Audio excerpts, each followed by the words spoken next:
Hello guys, welcome back to Pragati classes. तो class 10 science term 1 board exam के लिए जो इंपॉर्टेंट डायग्राम है ये उस चीज़ के लिए वीडियो है। और सबसे बड़ी बात, इस बार आपका जो केस स्टडी के क्वेश्चन है ना, वो आपके डायग्राम के ऊपर ही आएंगे। और वो डायग्राम का आपको लेबलिंग आना बहुत ज़रूरी है, क्योंकि इस बार आपको डायग्राम बनाने के लिए नहीं आएगा, आपको लेबलिंग करने के लिए आएगा।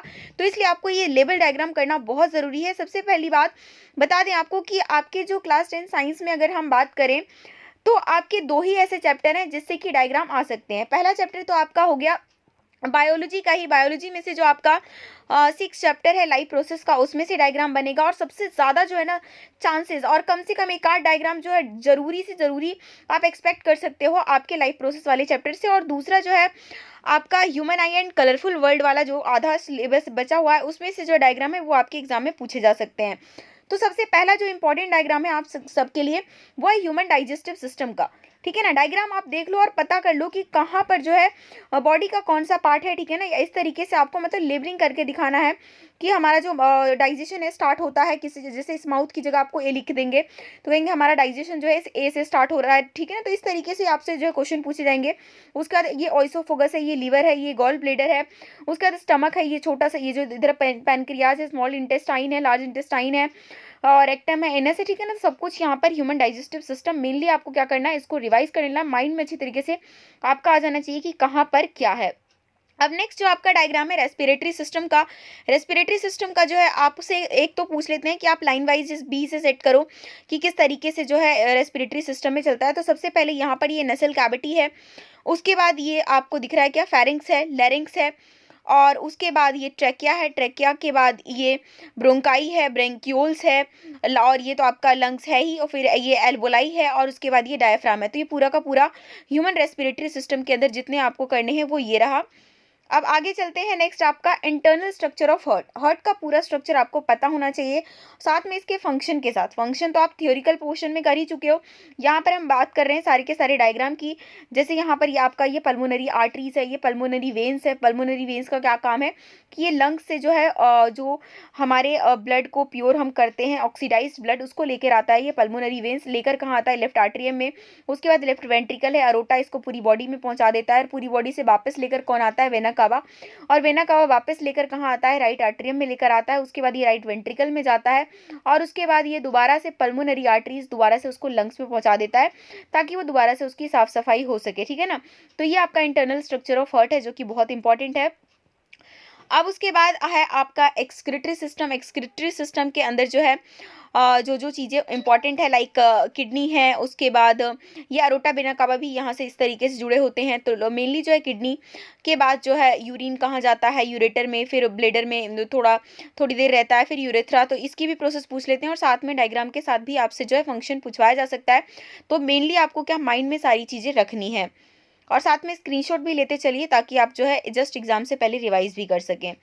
उसके बाद level diagram of nephron. Nephron का भी जो है लेवल डायग्राम आजकल पूछने लगे हैं आपको। तो डायग्राम जो नेफ्रॉन है दिखता तो ऐसा ही है, उसमें से कुछ कुछ इंपॉर्टेंट चीज़ें जो है, जैसे वुमेन कैप्सूल है, ग्लोमेरुलस है, लूप ऑफ हेनले है, कलेक्टिंग डक्ट है।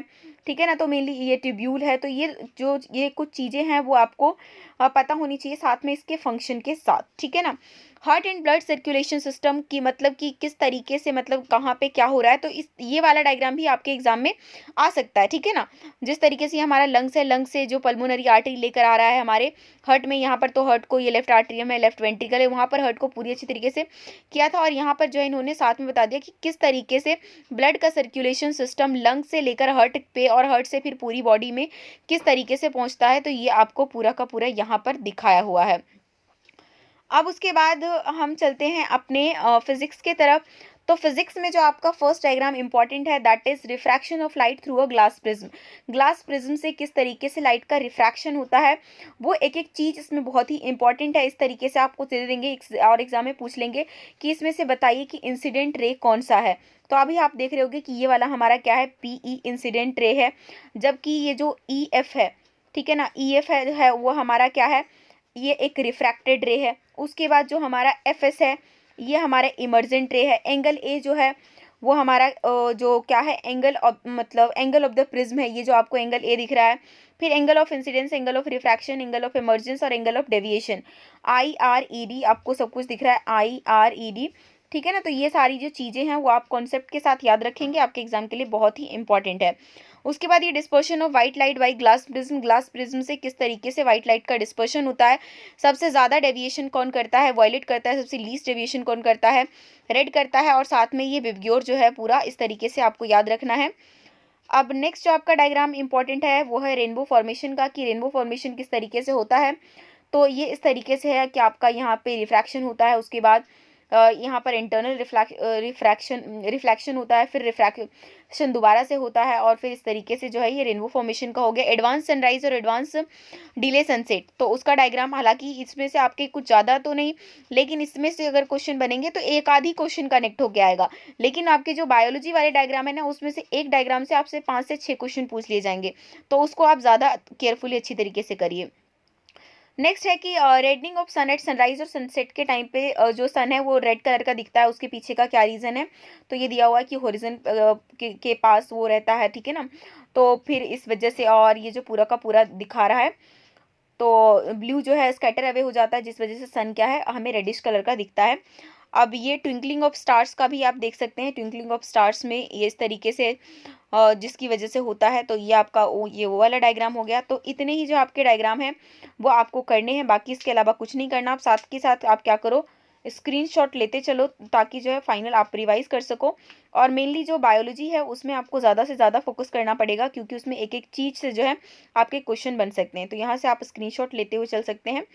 आपके ये सारे के सारे ही डायग्राम बहुत इंपॉर्टेंट है, और इनमें से कोई एक डायग्राम आपको जो एग्जाम में बहुत ज़्यादा एक्सपेक्टेड है कि अगर आपके केस स्टडी में डायग्राम ही नहीं आएगा तो फिर कैसे होगा।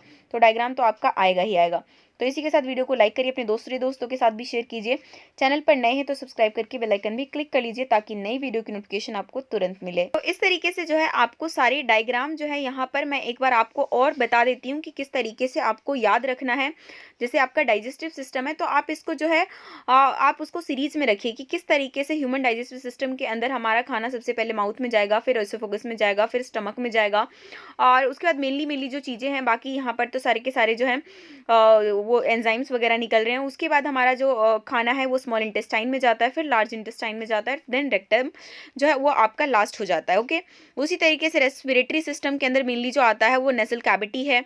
उसके बाद आपको फेरिंग्स पूछा जाता है, लैरिंग्स पूछा जाता है। उसके बाद जो है वहाँ से फिर क्या है, ट्रेकिया है। ट्रेकिया 2 भागों में बट जाता है, ब्रोंकाई में, ठीक है। तो ये वाला जो है आपका, और फिर ये लास्ट में एल्वोलाई आएगा। तो इसमें आपको इस टाइप के ही देखने को मिलेंगे। इंटरनल स्ट्रक्चर ऑफ हार्ट में मेन चीज़ें आपको क्या याद रखना है, ये लेफ्ट आर्टरियम, राइट आर्टरियम, और इसके अलावा जो आपके जो अरोटा है और वेना कावा है, इसका भी आप इंपॉर्टेंट रखना कि अरोटा जो है पूरी बॉडी को ब्लड देता है, जबकि वेना कावा क्या करता है, पूरी बॉडी से ब्लड कलेक्ट करने का काम करता है। फिर उसके बाद आपके एक्सक्रीटरी सिस्टम का तो बहुत ही सिंपल डायग्राम है, और इसमें आपको ज़्यादा कुछ नहीं करना। आपका किडनी, फिर यूरेटर, ब्लेडर, यूरेथ्रा, ठीक है ना। इसके अलावा इसमें आपको कुछ नहीं करना। नेफ्रॉन के अंदर भी मैंने आपको बता ही दिया कि क्या क्या करने हैं, और ये तो आपका उसी का है, लेकिन बस ये है कि बॉडी, लंग्स वगैरह सब कुछ कनेक्ट कर दिया है।